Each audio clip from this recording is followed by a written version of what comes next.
Wednesday, everybody. It is that time of the week, everybody's favorite day of the week, except this week. It's on Wednesday. I'm talking about day 4 on day 3 with the man, Mr. Frank Scalish. Frank, how you doing, man? You always confuse me with these changing of my days here. Well, yeah, it is Wednesday. It is day 3 on, we're doing day 4 here on day 3. It is what it is. And, we were talking. I know. We were talking before we went live, Matt and Frank and myself. This is going to be, I don't want to say final. It's not the final. It's the last regularly scheduled. Yeah, that's a better way of putting it. Day 4 with myself, Matt, and Frank. And it's going to be a good one. We're going to talk about a lot of stuff today. We're going to take a few phone calls. I'll put the number up there on the Sunline hotline. You can give us a call, ask Frank a question, and talk about whatever you want to talk about. But we got a couple of announcements, a couple of cool things very cool things that Frank's going to show, and we're going to have a good day today. But I want to start off by this. I got a quick story, all right? Quick story. It's going to relate back to bass fishing. And, Matt, you might be able to appreciate this because, number one, I don't think it's ever happened to you from a fishing standpoint. But I guarantee that you and Frank are going to know what I'm talking about here. All right, last night, our home opener. Big crowd, everybody's feeling good. The girls won their JV game. We won our JV game. Varsity girls won their game. Now it's time for the boys' game. We're going up against one of the tallest players in the state of Oklahoma, 6'11", and he's already verbally committed. Me and the coach are in the office, and we're talking, hey, if we can hold Woolridge to less than 10, we're going to win. You agree with that? And he says, yeah, absolutely. And we had a plan. We went up against a 6'9" kid on Saturday. So kids are fired up, man. Everything's looking good. What do you guys think the score was at the end of 1? Give me your guess, Frank. I have no idea. The end of the first quarter. Just give me a guess. 8-6. Okay, Frank? I'm going to say 10-12. Okay, in my 30-plus years of coaching the game of basketball, at any level, what happened last night has never happened. At the end of the 1, the score was 10-0. You guys or them? We did not score a basket in the first quarter. Did Woolridge have all 10? No, he did not. Okay, well, then you're fine. You're still on. So far, you're 0. the big goose egg, man. Never, ever, ever, ever has that happened. How long is a quarter, though? 8 minutes. Do you have shot clock? No. Okay, I could see that happening. But we didn't slow it down. Dude, we were 0 for like 20 in the first quarter. Now. I think you guys need some shooting practice. Oh, dude, it was brutal. And what do you say? Because they're getting great looks. They're doing the right things. They're running the offense. They just can't throw a pea in the ocean. It was something that I had never seen before. Can't throw one in the ocean or two. What'd you say? What'd you guys say when you came back after the first quarter? Like, hey, literally, we can't do any worse than this? No, the bad news is we can't throw a pea in the ocean. The good news is we're only down by 10. All right? And they battled back, actually took the lead in the fourth quarter. All right. But ended up losing by 3. Oh, that's not bad. No, so there was some good stuff. Now, what I want to ask you guys in a fishing comparison is, has it ever happened to you, and Frank, I'll ask you first, and then we'll go to Matt. Has it ever happened to you where you're fishing in an area, not with a lot of guys around, but let's say there might be 3 or 4 guys around, and I mean they are wailing on them, and you can't get a bite, and you change, and then you do something different, and you hear all this screaming and yelling going on in the background. And then you finally get a bite, and it's like a sand bass. And you're like, what is going on? Has that ever happened to you, Frank? Yeah, but usually it's a big, giant catfish. Or something like that. Something like that. Hey, how demoralizing is that when you see success taking place all around you and you can't buy a bite? It's it's mentally crippling is what it is. But I don't fish the crowd. So if there's a lot of boats, I don't even stop. Or if a lot of boats get in my area, unless I have them pinned out. If I have them pinned out and I'm fishing a structural element, I'll keep them away. But if there's boats there, I'm out. Because all right, what about you, Matt? Oh, I experienced it in the worst way on day one of the first open of this past year in Florida. You have to make a decision on where you're going. Florida is probably the only place in the country where you will hear a lot of established pros say, hey, if you're not around boats, you're finishing last. Yeah, I hear that all the time. I went to Lake Griffin, and I had, there were 2 or 3 holes in the grass, and I expected there to be a bunch of boats, and there were.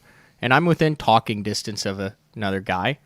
And, I caught a couple off the bat, but he catches like a 3.5, and we're both throwing a drop shot to the same hole in the grass. We're 30 feet apart. Yeah. And we're talking, cordially. There's no zero pressure. We understand what the gig is. And he bows up on one, and I tell my I said, that looks like a big one. And it's about a 6.5, 7-pounder. And we're casting 30 feet away from each other. Well, while he's still fighting it, my drop shot in the same grass patch goes, Dunk. And I've got like 3 12-inchers. I ended up weighing in a limit for 8 pounds that day. He ended up making a top 20. If I'd had his finish, I'd be on the Elite Series right now. And we were 30 feet from each other. But here's the thing. My drop shot, and we're throwing the same bait. Like, we literally are talking like, hey, what weight are you throwing? What worm are you throwing? It's the same thing. Because they're in this grass, and they weren't. And mine goes dunk, and I said, I got a big one too. So he's wrestling this 7-pounder, hooting and hollering, and I'm fighting this one, and I'm like, it just turned on. And his was a 7-pound largemouth, and he ended up with like 16, 17 pounds that day. And mine was a 5-pound mudfish. And I never caught a fish over 13 inches, and he had 15, 16 pounds, and we were right next to each other. No, I wasn't. I was demoralized. Yeah. It was, you sit there and you're like, did I do something wrong? Was it luck? Is he just that much better than me? Did he figure it out a little bit more? But that is a prime example of what you just talked about. Yeah. Yeah. And there's definitely a correlation, because here's something else that happened last night.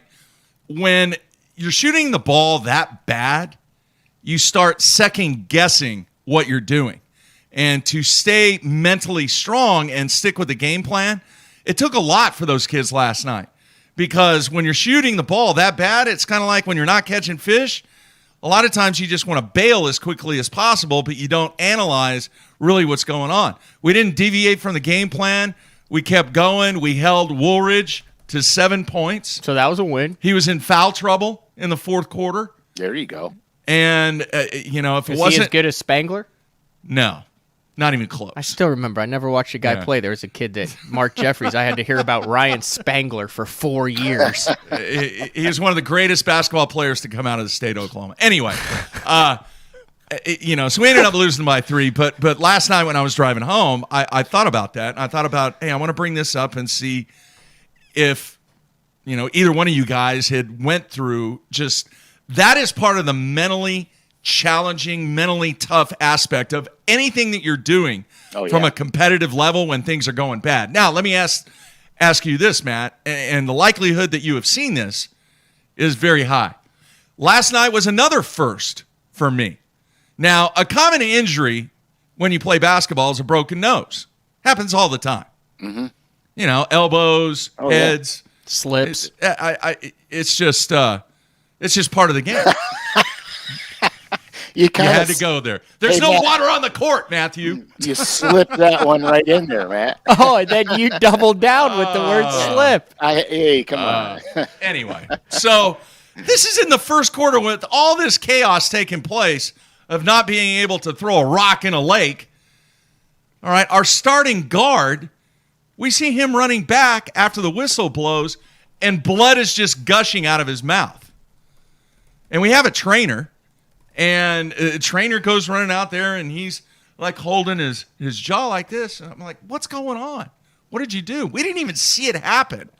I guess it happened when he went up to get a rebound, and he got elbowed by Woolridge.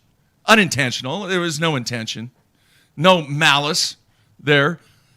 He literally somehow, some way, split his upper lip from the bottom of the lip all the way up to his nose. Oh, whoa. And had to go get stitches. And he was done. And the hits just came coming. But in your hockey career, that's a normal thing, right? They just look. Have you seen it? I know. You not look at my face right I there. know. That's why I wanted to bring it up because that's what I thought about right there. Right there. I got it. same It's from my area. nose to my lip. We're playing rebound. We had been at OU. So let's preface this. This is Jeffrey's last full show before the retirement. Yeah. So he's getting all the basketball stories. We're going to go into bowling next, and then No, we we're might not. ask No. Uncle Frank about a lure in the second No. half. There's a lot of fishing related here. No, but no, it was comparisons. a weekend I'd been there. We were playing rebound, and Rob Addison and the goalie, we'd had our helmets off after, and the puck ramps off the stick and hits me right in the upper lip. Yeah, right there. Same area. Well, it goes completely numb. You can't feel anything. Yeah. But you can tell, like, when there's 7 other guys standing there going, oh, that, like, it's not normal. So I look at him, and I go up, and there's some blood, and I'm like, is that stitches? And all of them went, yeah, like, you might have a hair lip now, dude. Yeah. And it was that bad. So I went in, and I had to get the, like, stitches underneath it, and then the stitches yeah. on top, and then all that stuff. But, I mean, I've still got a cut. You can still see it. I see the crease. I mean, that was 2005. Yeah. So that was holy cow, that was 16 years ago. Yeah, little And, ways ago. And Yeah. that was it. But Never anyway, I had that went to happen. class that whole first week of class wearing the sweats with the OU hockey stuff and just a gnarly scar that had the stitches in it. Like, I could talk to anyone that first week and have street cred. Oh yeah, absolutely. And you had to wear the hockey stuff so people didn't think somebody pounded the crap out of you in the parking lot. Yep. Yeah. So that was definitely a first. And the trainer, he was like, yeah, he's done. Right when the timeout, we call timeout and everybody's huddled up and he walks over and he goes, yeah, he's done. He's done. Boom, off to the hospital. So I haven't heard. Hopefully he's doing well, but really proud of the kids from a fight back perspective. And, similar thing, you go out during a tough tournament and you zero on day one, and then the next day you go out and catch 15, 16 pounds when it's tough, and boom, you're right back in it. So they battled back. It was really, really cool to see. But, man, a lot of first in my experience with basketball last night that never happened before. And we almost won, man, scoreless, pitching a shutout. Now, how much has Jeffries changed over the years? He's excited that they almost won. 5 years ago, he'd be in here go, failure. Epic failure. Yeah, well, things have changed. The game has changed. The way you treat kids has changed. The way that you approach electronics in fishing has changed. A lot of things have changed. Day 4 is apparently changing. No, dude, We're still doing day 4. Yeah, I had to tell that real quick because I thought of both of you, and I thought it was a hockey injury. You ever seen blood in the bowling Honestly. alley?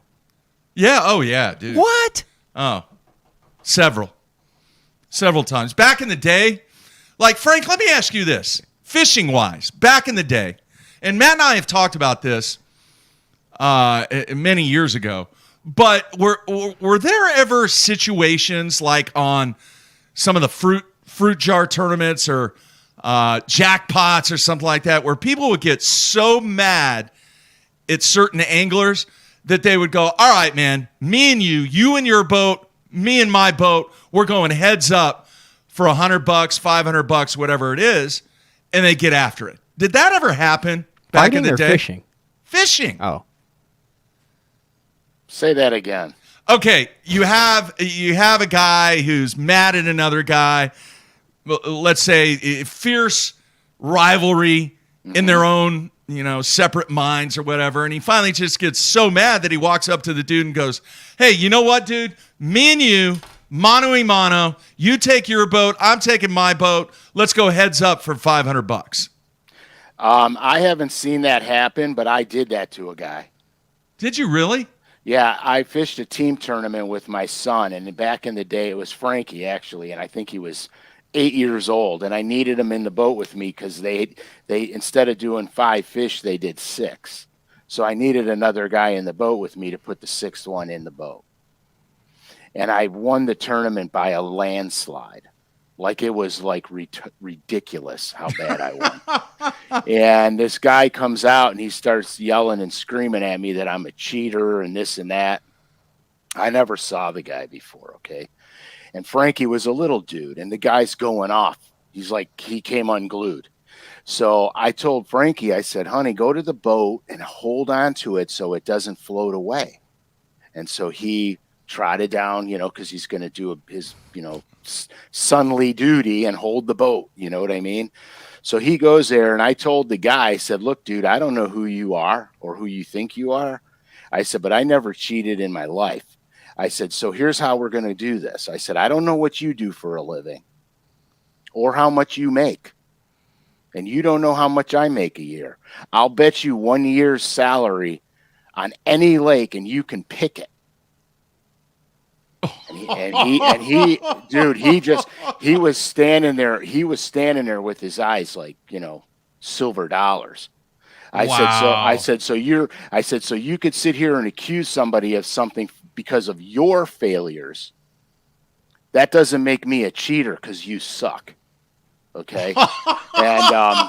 And we were going round and round. Like I thought we were going to go at it, to be honest with you, because I wasn't backing down. So this is the funniest thing ever. So the lake at the time had a 15-inch size limit.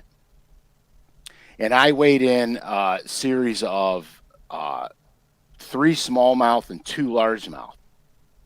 And it was a monster bag because every fish I had was right around 4 pounds, and that was unheard of where we live.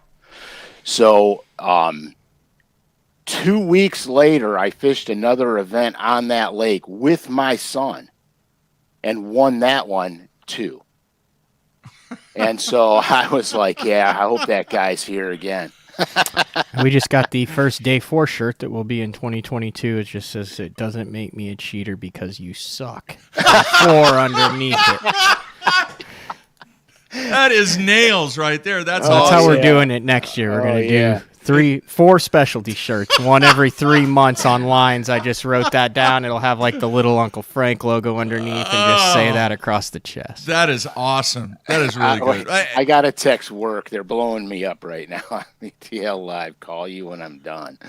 Because they think it's Wednesday, not Thursday. Right. Exactly. Anyway, Exactly. to kind of shut down this segment here. Anyway, Matt, yes, there has been blood in the bowling center. Back in the day, and I've thought this many, many times, if cell phones existed back in the 80s, in the late 70s, early 80s, I was talking more from bowling injuries, not from nose candy or fist fights. It would blow up. Mm-hmm. Blow up some of the things that went down. Dude, I've seen guys up on the approach after their little jackpot, pot bowling is what it used to be called. The match is already over, but the guy goes up to fill out his frame. I've seen dudes tackle guys on the approach. Full contact bowling. Full contact. I'm not kidding. I will tell you what, if you were allowed 1 tackle per round and you never knew which frame it was coming in, you just had the opposing guy sitting right there, and in 1 frame, you could just light him up. Yeah. I've seen some massive brawls. Be in a 3-point stance, waiting for him to be like all spread out. You have no clue. Just 1 form tackle. Nothing cheap, nothing dirty. Wow. Oh, God. One time I was telling a story, and I said, you know what we ought to do? We ought to have paintball guns in Bassmasters. And then if you get too close to a guy and you get lit up with the paintball, you're disqualified. And I said that'll keep guys from being too close to each other. You got hit. You were too close. You're right. So my buddy goes, well, what would you do? I said, I'd pray to God I was boat 1 and I would sit by the idle zone. And as they were idling out, I'd pop every one of them before they got on the boat. Hey, I got a really good one. So when I was fishing the Assumption Bass Club back in the 90s, I was probably 15 years old, 16. Yeah. and we're fishing on Shelbyville in the middle of summer. It's one of those lakes that, if you catch 3, you're winning. Yeah. And we're out in front of the boat ramp, and there's this isn't, you can't make this up. We were Carolina rigging the boat ramp. And I vividly remember this. And I was fishing with my buddy Darren. He's kind of the one that got me into the tournament fishing, took me under his wing and taught me. But it was one of those hot June days. And this pontoon boat, you'd go in, and when someone loads, you kind of back up and let them load, right? Yeah. And I'm up on the front deck with them because it's like just a little club tournament. And we're both doing it, and this pontoon boat goes, hey, we're trying to load here. And Darren said, well, there's no truck at the ramp. He said, as soon as there's a truck at the ramp, we'll back out and you can load it. And they're like, this is a loading ramp, not a fishing dock. And Darren said, and you can't load a boat without a truck. And they went back and forth. And Darren, he used a choice word. He said, when the truck is there, I'll back out. And they said, oh, that's a great way to talk in front of your son. And he looks over at me. Listen, this is no joke. We could call him up right now and do it. He looks over at me and he goes, F my son, and push me off the boat. Rod, I had a cast out, and he just, right in the back, just right into the lake. It was 90-degree water temp. He said their eyes got so big, and they just stared at him. I go, and I hand him the rod, and I have to climb in the back. They didn't say a single word to him the rest of the time. That is awesome. Wow. What a great, dude, that's I still story. remember it. Just pushed me right off the front deck. That's my son. Hey, somebody's asking about the Mexico trip, Frank. Do you know what they're talking about? It says, ask Frank about the Mexico trip. That could be a dangerous question. I know. No, idea? because I don't know if it was Amistad or if it was Lake Aguamilpa. Wait, like what? Aqua Velva? Yeah, Aqua Velvet. Aguamilpa. A buddy of mine. Sweet scent to it every time you launch your boat. Oh, yeah. Yeah, exactly. A really good friend of mine had connections on this lake in Mexico, and it is an absolute fish factory. It's an absolute unadulterated fish factory, and it doesn't get the pressure as all the other famous Mexican lakes get. So I don't know if this is what he's talking about or not, but anyhow, so OSI was my sponsor back then, and Bassmasters, they were my title sponsors. So we put a trip together, and we took winners of this contest to this lake in Mexico.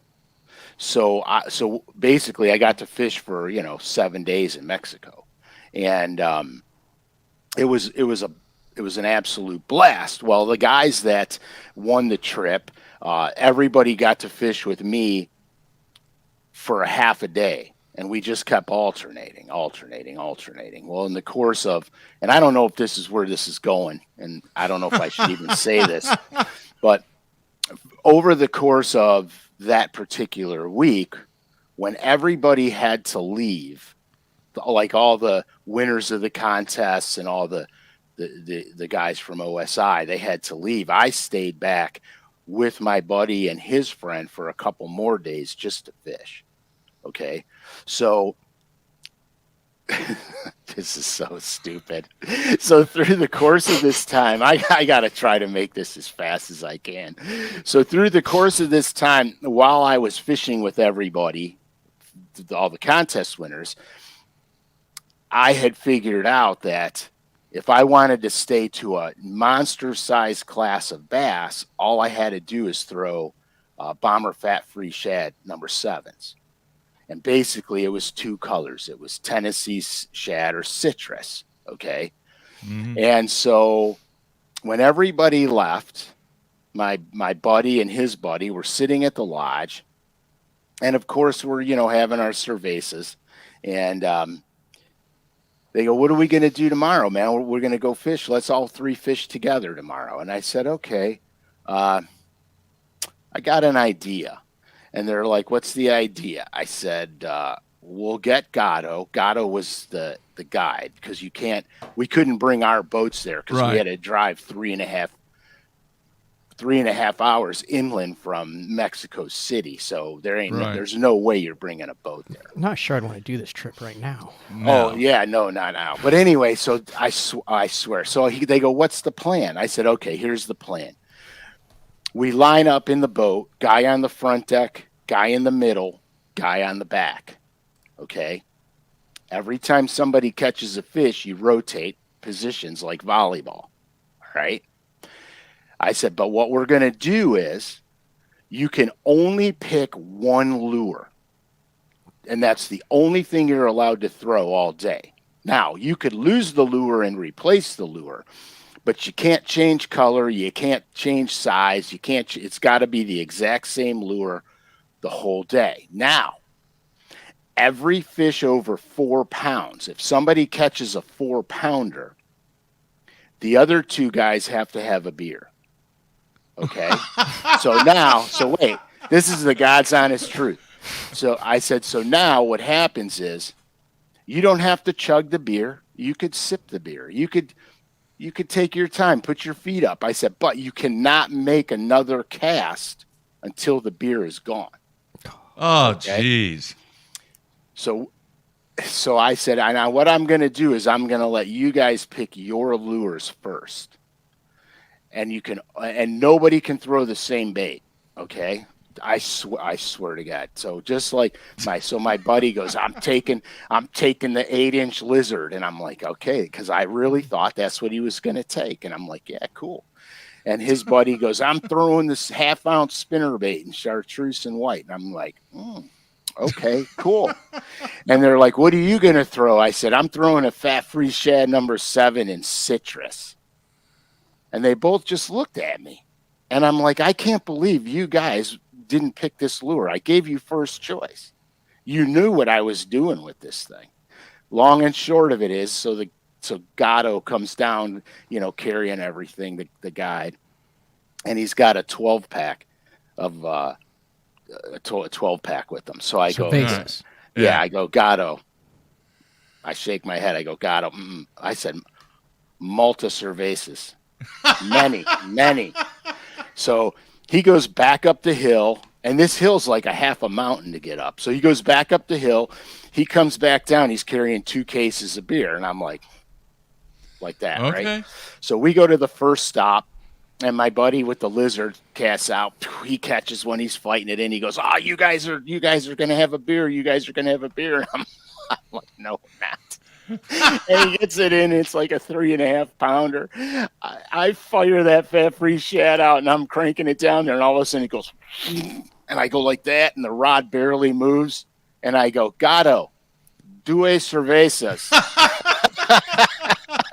Serving it up. Oh my gosh, dude! These poor dudes, man. We got back at the end of the day. Well, actually, before lunch, because we didn't fish for lunch. We went back out in the evening. Yeah. They got back. We got back, and oh my God, those guys were blottoed. Wow. Wow. That's a heck of a drinking game there, Frank. Well, but here, let me say this: we Yeah. were not driving boats. We were not driving Right. cars. We were not doing anything.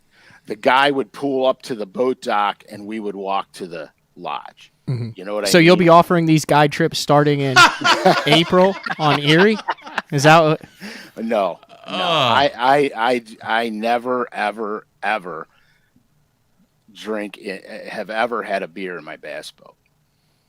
Really? Me neither. In my life. Me neither. I will admit, Never. I'll drink a cold one crappie fishing. Yeah. Not I've never get been it. drunk. No, I just won't do it. I don't take anything for chance for myself, but I just won't. Not in my boat. Now, if I took a walleye charter trip and the captain of the boat was doing all the thing and all I had to do is fish, yeah, I'll have a beer or two. Hey, my good friend Pat. Yep. Back in the day, he used to fish back then it was the Federation, along with the team tournaments that we fished in. He actually got DQ'd in a qualifier. Because he had an open beer from No, before? yeah, he totally forgot about it because those hawks, we were running the John Story Hawk You remember those? Yeah, Right. I do. John Story Hawk. Anyway, What was that? they had like an extra ice chest, Yeah. and he totally forgot that there was beer in there. He opened it up, and it was like, Oops. oh no. They And said, he went and he see ya. turned himself in. He got DQ'd that day, and it was the same way. You fished 2 days, and you got to drop one and all that. Yeah. So it was a little different, but Yeah, so I just hope that was the Mexico story they wanted to hear. I think it was. I have other ones from Amistad, but I'm not going to go into that. No. All right, Frank, what do we got today, dude? That Well, was here. a 30-minute segment of just rambling. Nonsense. Yeah, it was crazy. It was crazy because you never know what we're going to talk about. That's right. Anyway, Yeah. so I have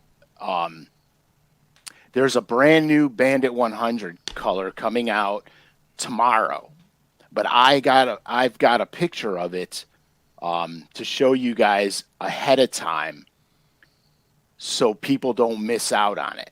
Because what's happening is there's some colors that I'll talk about, they get sold out right away, and guys don't have an opportunity because we're not the only ones buying them. The BTL listeners are not the only ones buying them. Right. So I wanted to give you guys a head start on this so you can be ready tomorrow because we're not doing day 4 tomorrow. So had I announced it, if we did day 4 on Thursday and I announced it tomorrow, Yeah. by the time you guys go to buy them, half of them will be gone already. Gotcha. So I wanted to give you a heads up. It's a Bandit 100 and it's called Baby Shad. And you sent me a picture. I'm going to show it now. You want me to show it now? Correct. Baby Shad. There you have it. It's a nice little color. And I just want to give you guys the heads up. So if you want this, you can get it before it's sold out. And that's good looking. That's the whole. Yeah, it's really cool. Now the back on that, we don't have a good back view, but the back on that is like a transparent black back, so you can see the scale patterns and stuff through that. Through the back. It's a really nice color. It's a really, really good color. So you invented that color? I did not invent that okay. color. The next color that we're gonna talk about is one that I invented.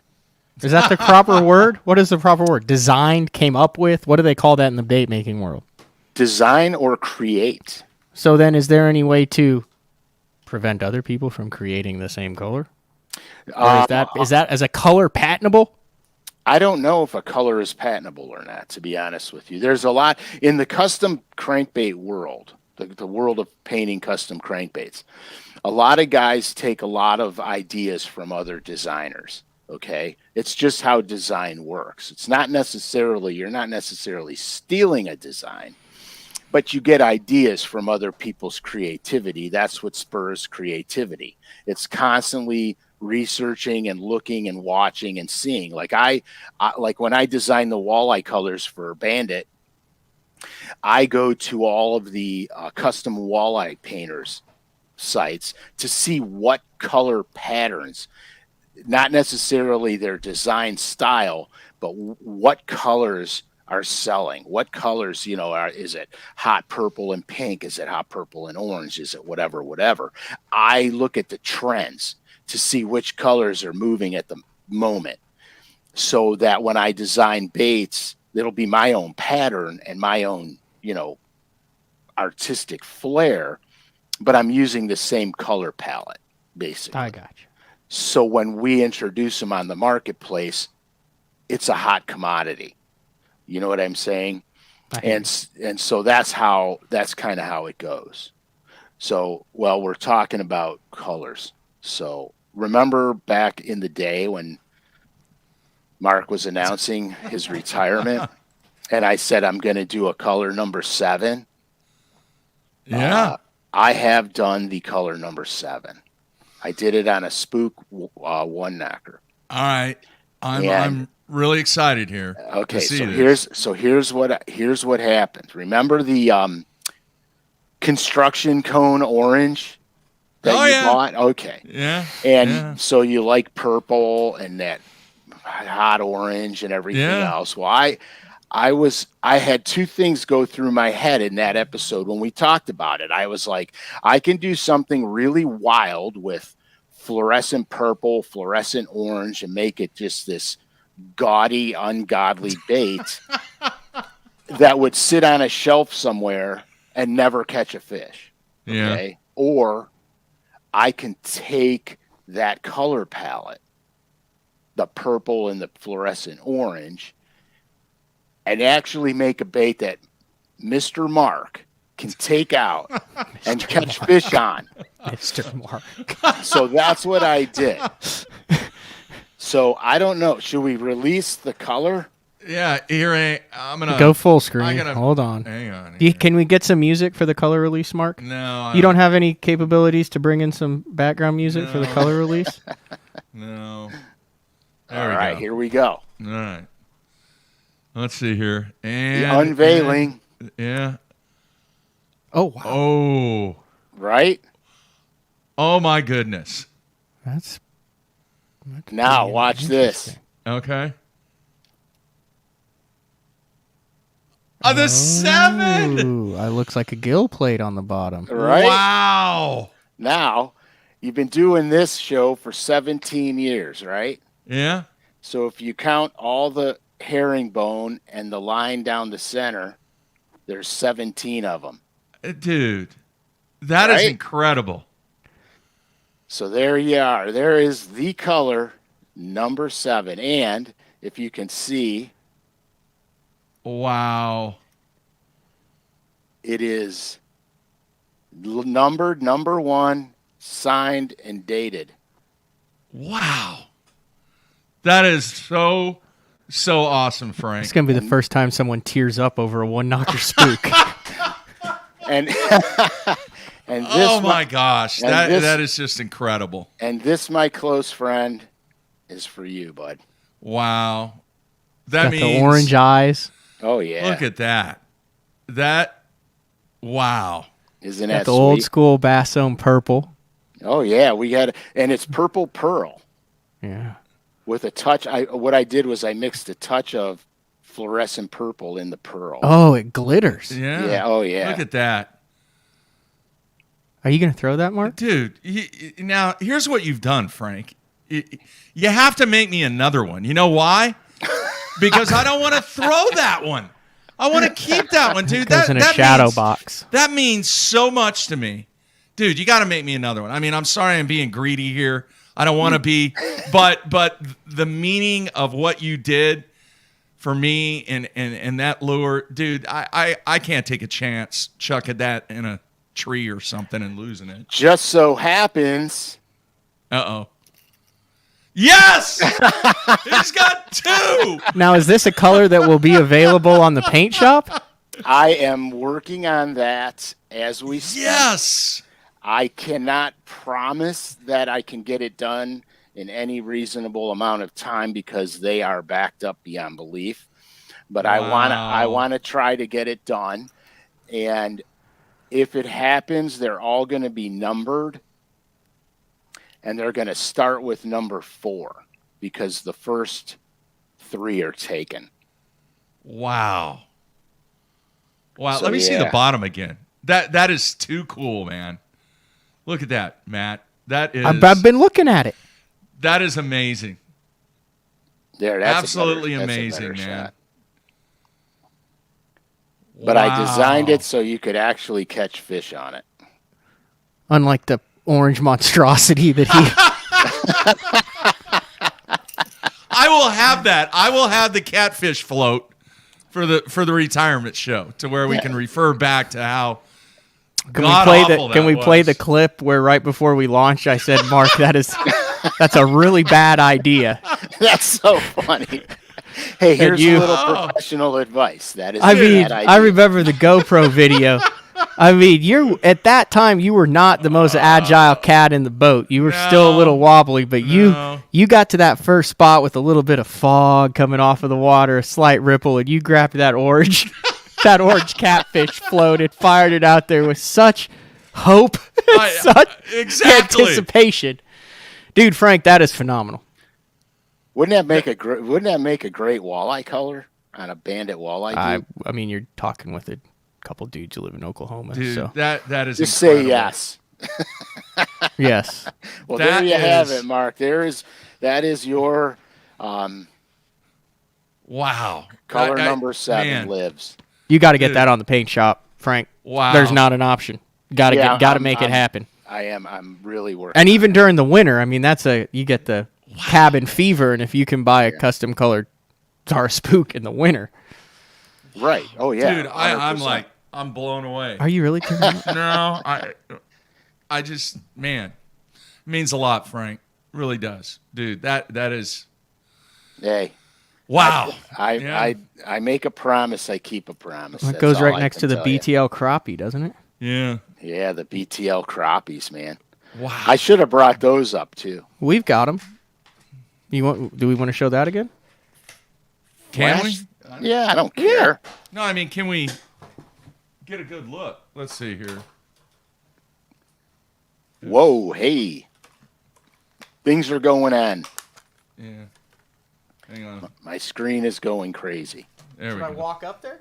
Yeah, you see where the camera is. Just Look at this. Go on the This other is side. live. This is live, guys. This is Yeah. not. There it is. The BTL crappie. Oh, that's amazing too. Look at that. That's a nice color. I Wow. love that color. Very nice. Yeah, I love that color too. It's crazy, isn't it? You know what would make it just even better? Well, if you had Frank? 30 of them, No. When me and the man to my right go head to head in the month of May or April or whatever it ends up being, and I wear his butt out on color the 7. 7. Yeah, well, if it's on paint shop, it'll be a tie. So Well, we could Ooh. take this and do a 4-color shirt and have this on there, and then have the big 7 in the background. That, wow, I that is just a incredible job, and the marksmanship, is that what you call it? craftsmanship. I Marksmanship is shooting. yeah, sorry. Craftsmanship. It's craftsmanship. Craftsmanship, correct? It's correct. Yeah. Artistic ability. Off the charts, man. How Off about the charts. just pure genius?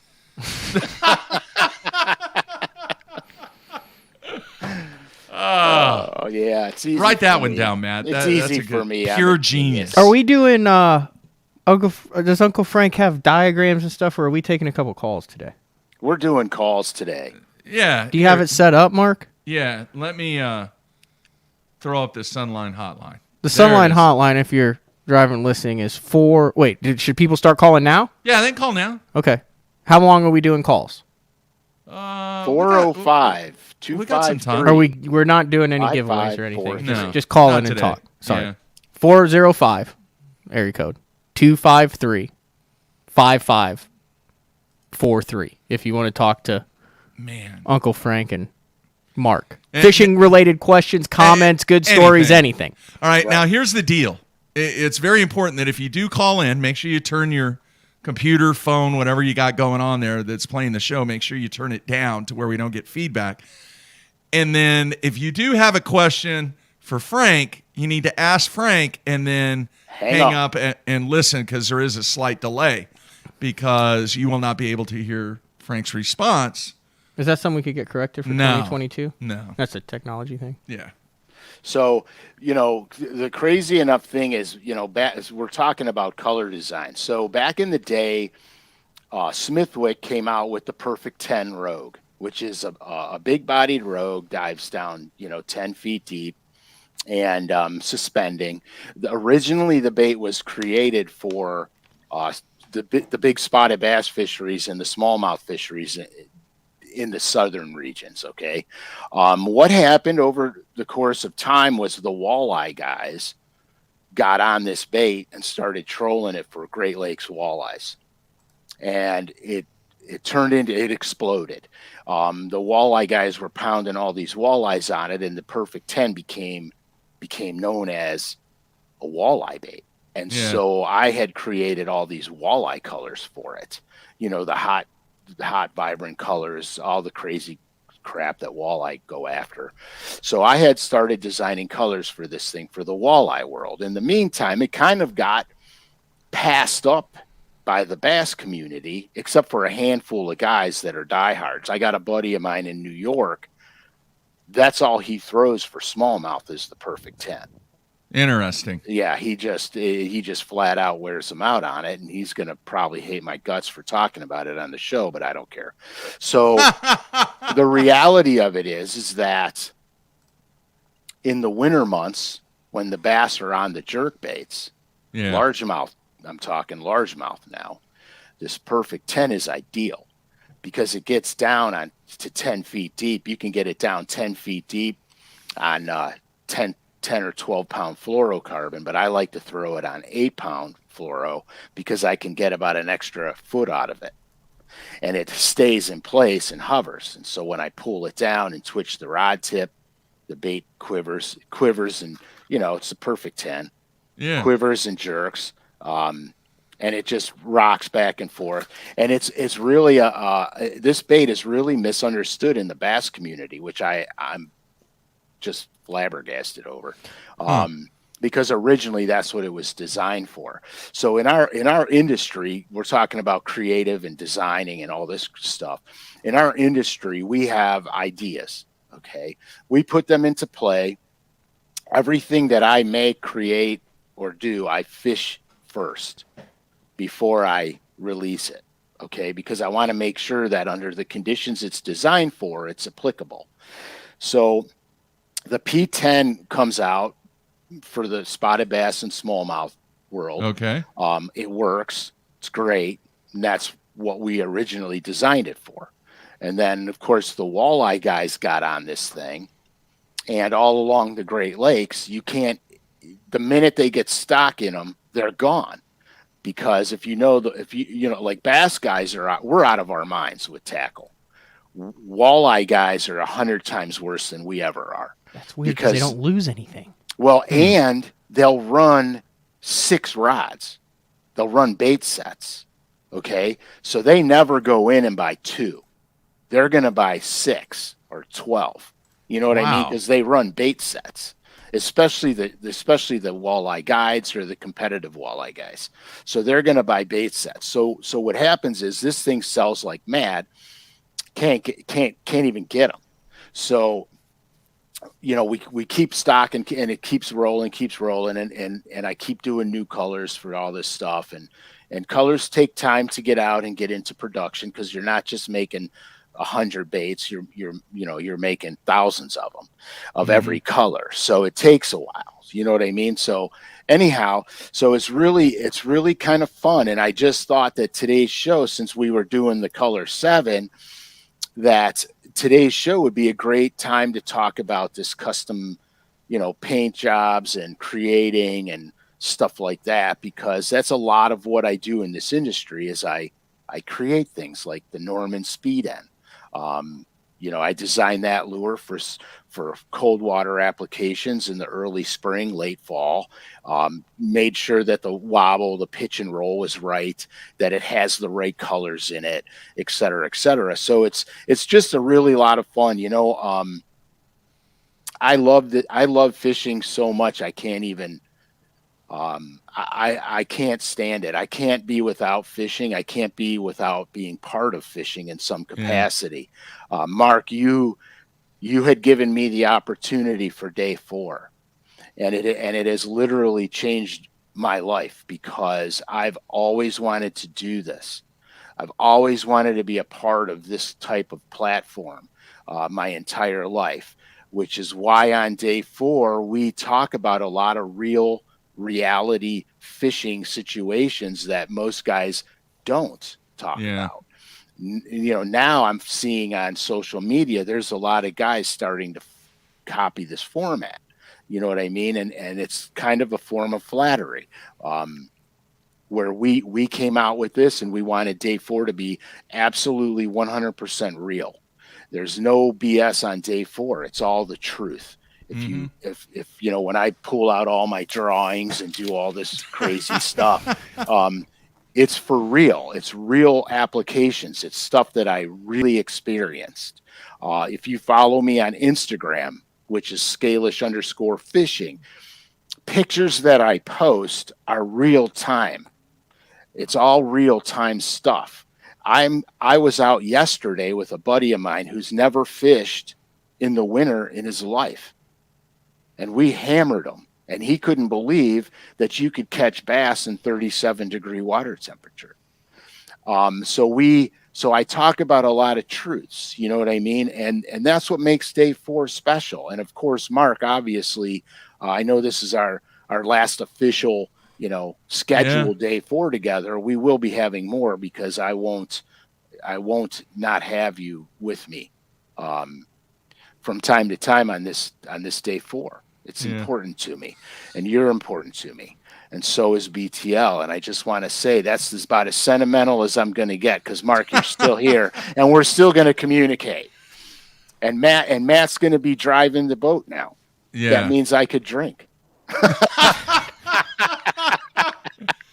Hey, man, we're like brothers. We have so much stuff in common, but many things that are different too. Mostly age.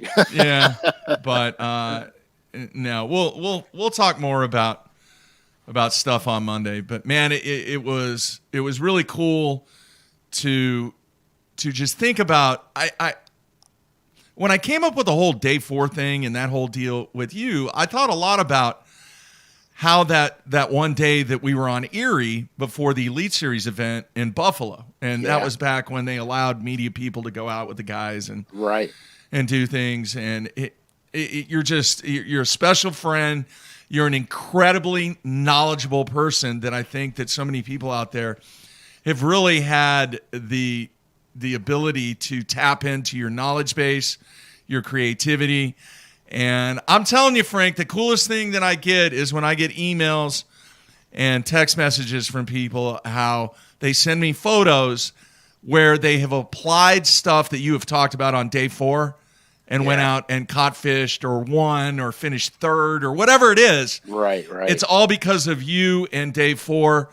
And it means a lot to me. And that's something, obviously, we're going to continue. But the friendship and everything that we have done over the years and the renewed vigor and enthusiasm that takes place with what I see in you with day 4, because all you're trying to do is make things better for the fans and for people out there that love this game. It means a lot to me, and I know it means a lot to the fans too. It means a lot to me. It means a real lot to me, actually. Yeah. All right, let's go to the phones. And folks, if you call in and you don't hear anything, it's just because we're talking. Because we're not listening. And then we'll get to the call. All right, here we go. Hey, you're on BTL with Frank, Matt, and Mark. Who is this? Hey, guys, this is Peter in Michigan. Peter, how are you, man? What's on your mind? I need Frank to let me know what number is mine, since that was my idea about the number 7. Hey, we ran with it, man, and we appreciate the idea. It's a great idea, but just an incredible job. I don't know if you were able to see it, but an incredible job on what Frank did with that bait, and I'm going to wear it out when springtime rolls around. I saw it. Yeah, I saw it. It was amazing. But, I mean, what it represents with 17 years, he said it best, man. He's a genius. Yeah, he is a genius, man. He's a genius. So ask him, is mine number 3 or number 4? Oh. You might need to write that down, Frank. I'm doing it right now. All right. All right, man. Well, you have a great day, and thanks for calling, man. Thanks for the idea, too. Great idea. All right, he's out. All right, Peter. You followed the instructions. You knew that we couldn't. Yeah, he's smart. He listened to everything, and he did it correctly. He did. We'll work on getting Peter a color. All right, here we go. Next phone call. Hey, you're on BTL. Who is this? Yeah, this is Maynard calling. Maynard, how are you, man?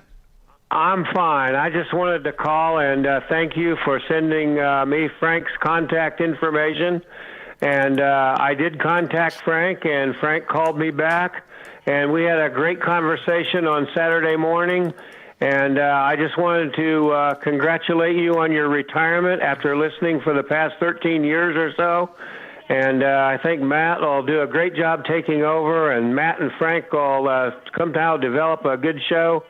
And I just really enjoyed the show and listen to it every day. And I wanted to tell Frank that I think he adds a lot to it. And I was really impressed with the information of him and I's conversation. So I wanted to thank you and congratulate you for your years with BTL. All right. Thank you, Thanks. Maynard. All right. See ya. Yeah, Maynard reached out, and I wound up. I'm designing some new lures for Lindy ice fishing, Okay. and I was actually out getting components so I could build these things, and I called him. I called him back, and we talked for a while. And he's a great dude. He had a lot of stories to tell, and it was kind of cool. Maynard, if I remember long correct, time. retired school teacher. Yeah. And has sent both me and you some really cool old school lures based on some of the discussions that we have had that Maynard has had over the years. So They're back on the rack. Some One of of them are the- back there. prime example of the our listeners are very educated. Oh yeah, very. In fact, he contacted me because he has a ton of old Normans, and he knows Really? and he knows like I'm a Norman freak machine. So he wanted to talk about all the old Normans he's got and everything else. So it was kind of cool. He's got some other old baits too, and I kind of suggested he should probably hold on to them. Yes. Yeah. Great advice. All right. Let's go back to the phones. Hey, you're on BTL. Who is this? What's up, Mark and Matt? Pringle out here on Lake Norman. What's up, man? Hey, guys. Hang on, I got to step away from this unit. It's loud. Hang on a second. All right, question for Frank. We was out here fishing. Hank Sherry had a big Warriors Journey sponsored tournament out here on Lake Norman last Saturday. This warm front moved in. We had about 80 boats. I mean, Matt knows there's pressure on this lake all year long. It's a lot of boats out here. 30-mile-an-hour winds picked up about 11 a.m. One of the guys that I know, he did pretty well in the tournament. He was in the top 5. We fished down a bank going into the wind. He was coming with the wind to his back. We crossed in the middle, hey, man, what's going on? You got him? Yeah. We didn't do great all day at all. We went down the same stretch of bank. He claimed he caught 3 of the 5 he weighed in. This was about 11 a.m., about 30 minutes after the wind picked up. He caught them about 30 yards in the direction we were going. He had second biggest fish of the day. He said, man, I came back after y'all rolled out. I went back and caught another 3.5 on that same cast. Looked like we was throwing about the same presentation. Based on what I could see he was holding, he could have just picked something else up to throw us off. That's how that goes. But if we were throwing the same thing, did it make a difference? He was going in the direction with the wind. We were going into it. If not, how much did luck pay into that factor? All right. Hang up and listen, man. Thanks for calling. Thanks, guys. All Merry right. Christmas. All right. Merry Christmas. See ya. What do you think, Frank? Well, I can't stand to fish with the wind blowing me. I always want boat control because I think boat control's the most important thing on earth. I fish Norman a lot. So reality goes is he might have, because he was going towards, they were going towards each other. So he actually caught fish before those guys got to those fish. Now he might have been doing something different because here, look, if he was throwing a moving bait like a crankbait or a chatterbait or a spinnerbait or something, because he was fishing in the same direction the wind was blowing him, he might have been reeling like mad, but because he was going with the cast, his bait was going much slower at a slower speed. Oh. So Yeah. the slower speed might have been the trigger. And that's, there's a lot of variables that take place that people may not see at first. You know what I mean? So I think what happened was because he was going with the wind, his rate of speed was much slower than you guys fishing with the wind in your face. That's actually Zach. That's where I stayed at Lake Norman Oh, really? when we stayed there. Good dude. And he can Yeah. fish, too. It's not like the guy was just better than him. No. You know what I mean? It's not like he was out there with a Zebco and a Meps. Like, Zach knows No. what's up, what he's doing. But Matt, it's the same. It's the same. Disqualified. It's the same. I mean, I can't believe he said that. that could be man. an option if we don't know how Zach fishes. No, Maybe you're right. Zach sucks. You're right, but But I'm qualifying and saying Zach does not suck. Zach knows how to fish, so that's why he was wondering what was going on. It's not like he's rainbow Right. casting, Right. a banjo minnow. Right, but this is what I'm saying. It's the same. It's It was a compliment to him, Mark. I got it was definitely a long way around the block for the compliment. Yes, but it was. And now he's texted me. Yeah, he's texting. He goes, "Hey, thanks, dude."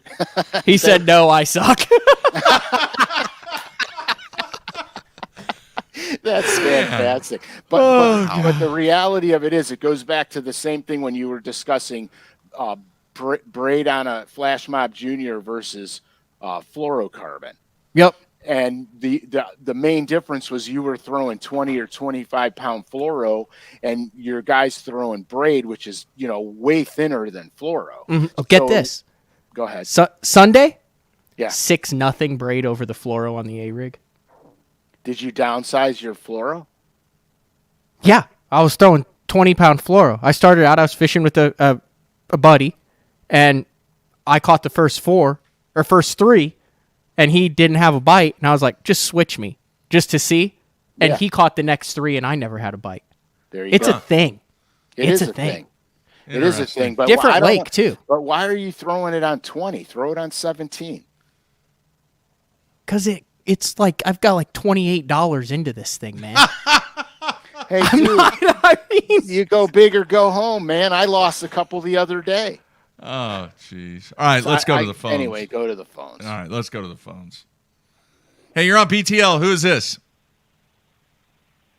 Hey, this is Doug from Ohio. Congrats on the retirement, Mark. Thanks. And I got a question. I'm from Ohio. We're sitting around doing nothing. I'm thinking about tearing apart my reels. I was wondering if any of you guys had some tips or knowledge on, how to properly disassemble and lube and grease up a reel. If you could give me some tips or something, or guide me a little bit, I'd appreciate that. All right, man. Thanks for calling. Thank you. All right, see you. You ever done the video, Frank? I've on never that? done a video on it, but I will say this: I do my reels all the time, probably 3 times a season. I take them apart, I clean them, and then I re-lubricate them. Here's what I found: the tolerance in today's good bait casting reels and spinning reels are very minute.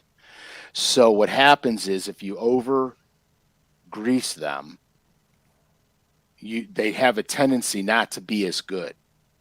So what I'll do is I'll take the thing apart and I wipe all the gears off. I wipe all the old grease off of it, everything. And then when I'm reassembling them, and there's a gear grease, okay, and a lot of people make them, and so they're all good, all right. But I just put like a couple dabs on the gear and then rub it in with my fingers, so there's nothing globby or coagulated on them. And then what I do is I use on my ball bearings, I use Hoppy's gun oil. And I just use a couple of drops in each ball bearing, and it keeps them smooth as silk. It's just money. You don't want to overdo it. That's the main key with today's reels: is you don't overdo it. Yeah. Hey, this time of the year, Frank, since he brought that up, what would you recommend for people when they're fishing and everything is icing up? The line is icing up, the reel's icing up. What kind of advice can you give people for that? 2 things. Last week, Frankie and I were out. It was 27 or 28 degrees in the morning, and we were fishing jerk baits. And when you cast out, because the presentation is slow and methodical, the guides would freeze up before you would even get the jerkbait back to the boat. So what I normally do, and because I fish a lot of cold water situations, cold weather, what I do is there's a thing called Braid Aid that Wilson made it. Remember the professor? Yeah. He called himself the professor. He made this Yeah. thing called Braid Aid. I put that on a towel and I wipe my guides down with that. If you don't have Braid Aid, I started using Slick Mist, which is it's a car wax basically, Slick Mist. And I'll spray the rod down, wipe it all down, wipe the guides down, and this helps a lot with ice, getting ice on your line. I've heard people use chapstick in their guides, but I don't put anything. I don't want anything like that in my guides. So I just use either Braid Aid or Slick Mist. This is real simple how I do this for the reels, because I do the same thing. So I used to take the reels apart and I'd lay all the parts out, right, and then clean it and make sure where everything goes back together. And then once I get the reel back together, I put it in a Ziploc bag with the parts that I didn't know where they went, and then send it to someone to reassemble it.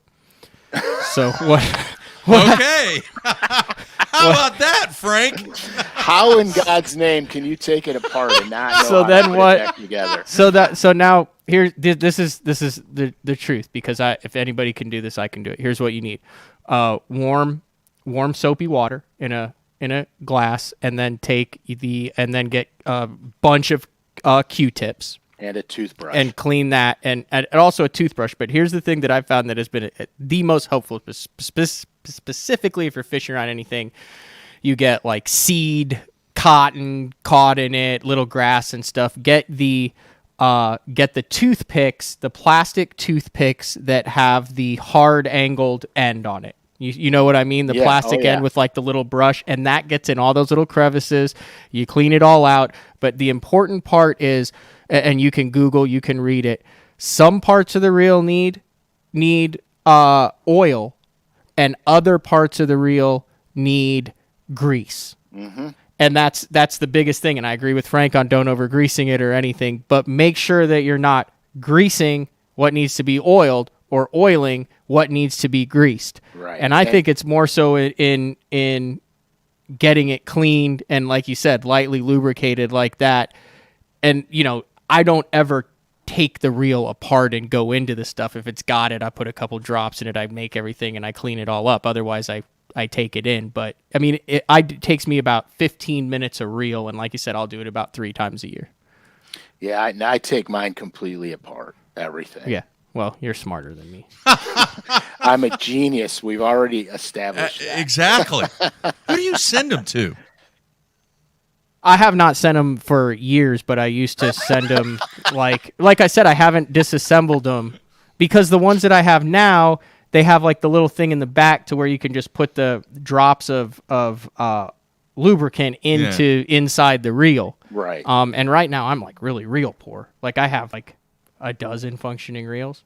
All spinning rods and reels? No, or spinning I've only reels? got 4 or 5. I'm about to send them all to Michael Strands there in Oklahoma City. He's always up there at Lucky Lure and stuff. He does a good job of cleaning them. I haven't done any yet, but everyone says he does. Yeah, good up there. the thing that I found out with the infinite anti-reverse is that anti-reverse bearing always goes bad, especially sometimes in the cold weather. Like we fish a lot, it's below freezing. Sometimes if you don't use a proper lubricant, those bearings can freeze up, and then your anti-reverse, the line comes out. So you just want to be cognizant of that, too. Hey, here's an interesting question. I don't think we've ever talked about this, but for the small number of people out there that like to tinker and get into the whole painting thing and designing thing, does Pradco and maybe even other companies, do they sell bulk blanks, I guess is the best way to describe it? In other words, baits that are unpainted, or do you go through a distributor? Or for people that want to paint their own stuff, what do they do? A lot of companies will sell blank bodies at full retail on the shelves. We're actually working on a program right now. Okay. Yeah. And then a couple of people, I don't want to get into the whole genius part of the work. All right, as far as what specifics on the equipment that you're using to paint with and all that and everything. But dude, you've been doing this for a long, long time though, haven't you? Oh yeah, since I started fishing, actually. Yeah. I've been designing baits forever, baits and colors. All right, let me ask you this, and then Matt, I'll send it to you. I want to know: have you ever seen in previous years, back in the 70s and 80s and 90s, guys just break out the Krylon and just if like all of a sudden it's like a black, crankbait or whatever, and they go to the hardware store and buy a can of Krylon spray paint and get after it? Yeah, I have. Nail polish is big. A lot of guys doctor them up with nail polish, spray paint. I've seen guys for night fishing spray paint them all black, and then put a stencil over it and flash it with silver. Pantyhose. That was the other thing. Pantyhose. Well, yeah, but I mean, you could get today. Like I go to fabric shops and I find porous fabric, like lacy material, not lace that looks like a lace napkin, but there's a lot of materials out there that have holes and all kinds of craziness. Yeah. I've used dryer sheets where you put some bounce in a dryer with clothes, you run it through the cycle 2 or 3 times, and they become mottled and holy, and I can make marble patterns that way.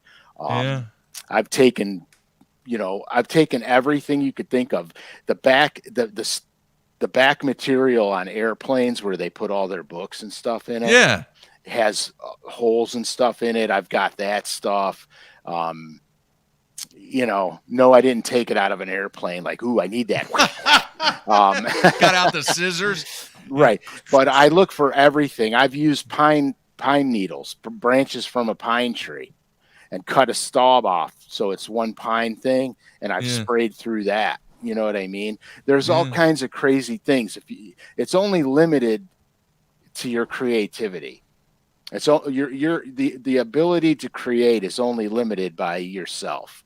So I always have an open mind everywhere I go, no matter what store I'm in. Like all of a sudden I'll start wandering aimlessly through the store and I'm just looking, and sometimes I don't even know what I'm going to find. But sometimes I find things and I'm like, oh, that would be fantastic for this or that. You know what I mean? Like when I started foil siding baits, I was in Home Depot and I saw foil tape for oven doors.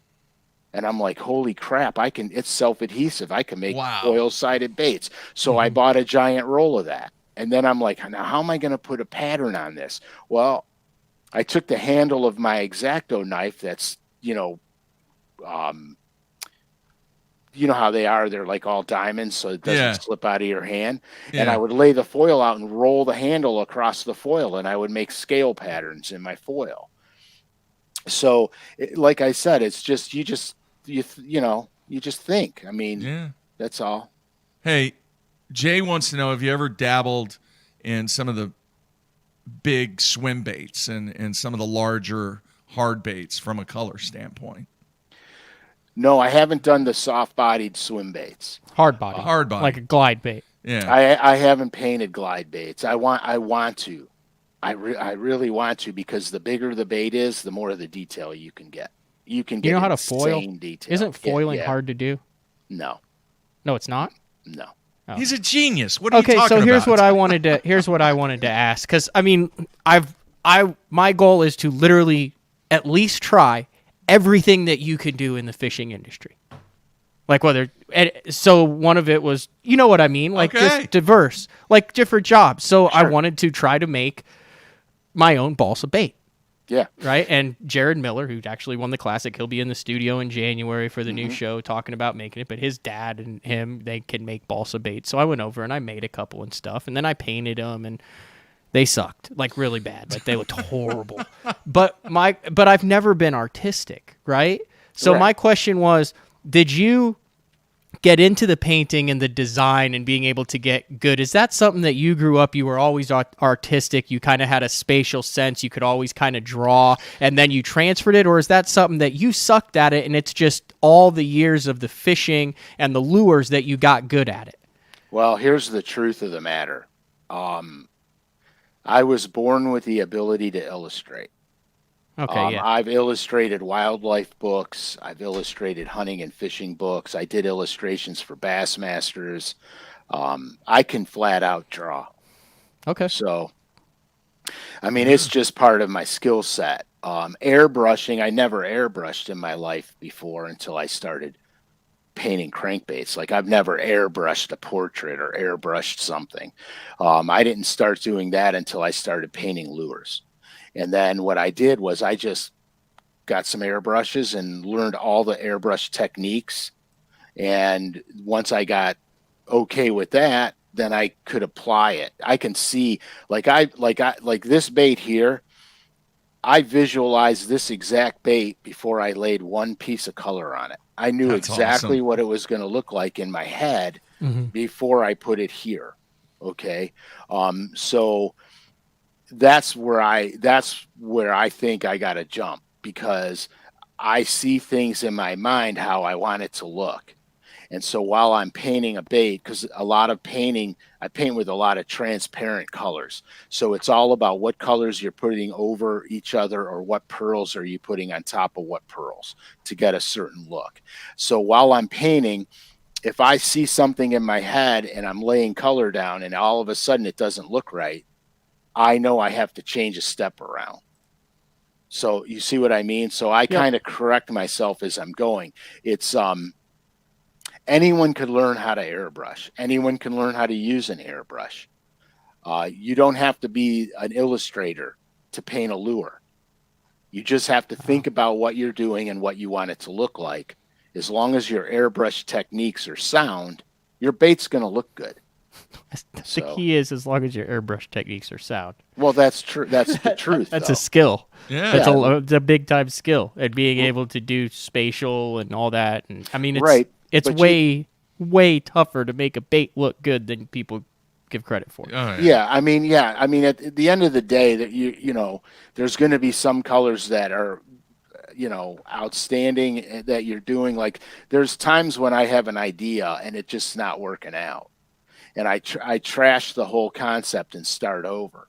And then what I found is that if I have a color in my head that I want to paint, if it's not working out, I have to think about how I'm layering my paint, because I'm doing something wrong. I'm changing a color as I layer somewhere wrong. You know what I mean? I paint with a lot of transparent colors.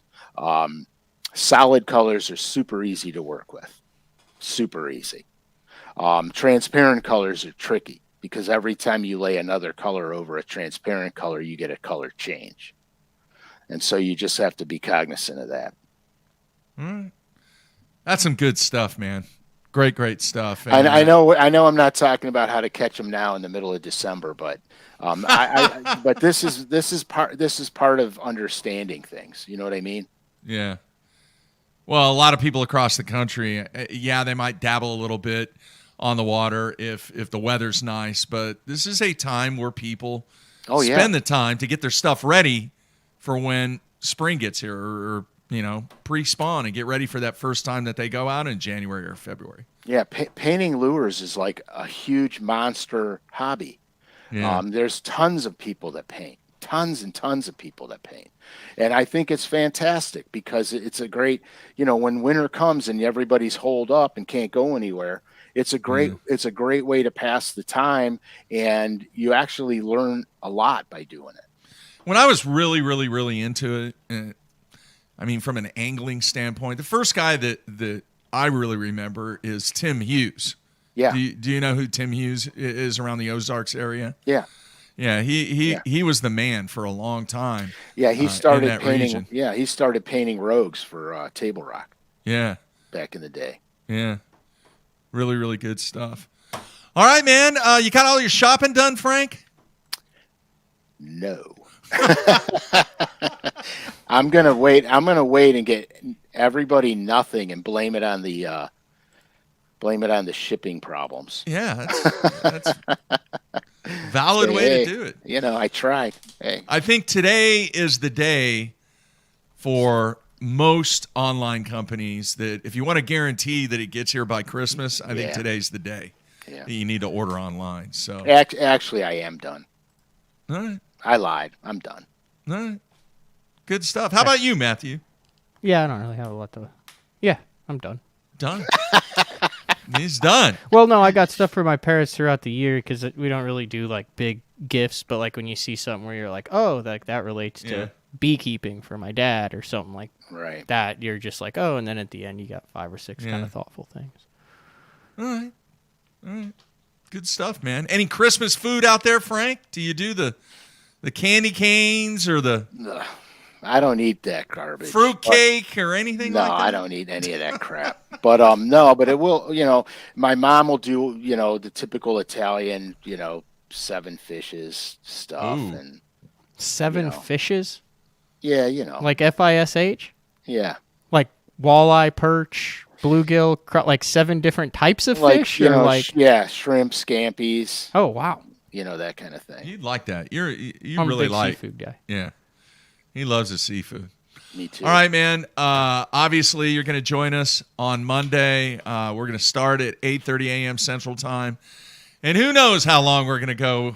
Matt has done a fantastic job lining people up. But for those out there that might be wondering, we did mention it on previous shows. Frank and I, still going to be involved. We're going to continue doing the locker room sessions. We are going to crank those out beginning next year. So I will be reaching out to a number of people that have already sent in info to spend some time with Frank in the locker room and become a much, much better angler both on and off the water. So that will continue. And Frank, man, Christmas almost here, man, but we're excited about the Monday show and glad that you're a part of the Monday show. And things are going to continue quite well here on day 4 with you and Matt. And yeah, I'll jump in there every now and then. Yeah, you're gonna have to because I'm holding Yeah. you accountable. Yeah, yeah. But 2022, a lot of stuff to look forward to. And one of the things that I'm really looking forward to is myself and AJ making our way up to Cleveland to spend some time with you on the water. It'll be and fun. just kind of hang out and get that Erie experience along with some of the other places that you frequently, as you call it, wreck 'em. Watch, you guys will come up. We won't catch anything. No, that's not going to happen. We'll get a It's not gonna bluegill. Hey, we got a bluegill and a creek chub. Jeez. But anyway, an incredible, just epic job with the Spook and the Color 7, and Nice. can't wait to try that out. And man, a lot of people on the instant feedback and on the comments, they want to get their hands on that. So I don't know if you're going to be able to, but I got to do I got to do a little bit of work, yeah. and we'll see how it goes. Yeah. For those people that called in today, man, appreciate it. The phone lines are going to be open on Monday sometime during the show. But that's going to wrap up day 4 here on day 3. Frank, as always, great job. And the first day 4 after today will take place the first week of January because we take next week and then the week between Christmas and New Year's. That will be a holiday week for us. And then Matt will get things cranked up, I believe, on January 3rd. And then we will roll that week back once again with January 3rd, your birthday? Yeah, and I believe, if I'm not mistaken, the Browns play Pittsburgh on my birthday. Oh, huge game. Wait, Yeah, they better not disappoint. January 3rd is your birthday? Yeah. I think he would know that. Well, according to Bassmaster, it's January 31st. Well, what? It's in print, dude. It's. You're I'll- questioning I'm the just guy saying, they that got it was wrong on born. Bassmaster. We got to get it right. All right. Yeah, they got it wrong. All right. They got it wrong. Because got I one of- literally, before the show, was looking at some stuff. I was like, oh, Frank's birthday's coming up. We probably got to do something for Frank for Yeah. his birthday on the 31st. And now you say it's the 3rd, and then the Yes. two things collide. It's January 3rd. My brother and I, little sidebar. My brother and I were the first twins born in the new year. Oh, wow. I Yeah, didn't know you were a twin either.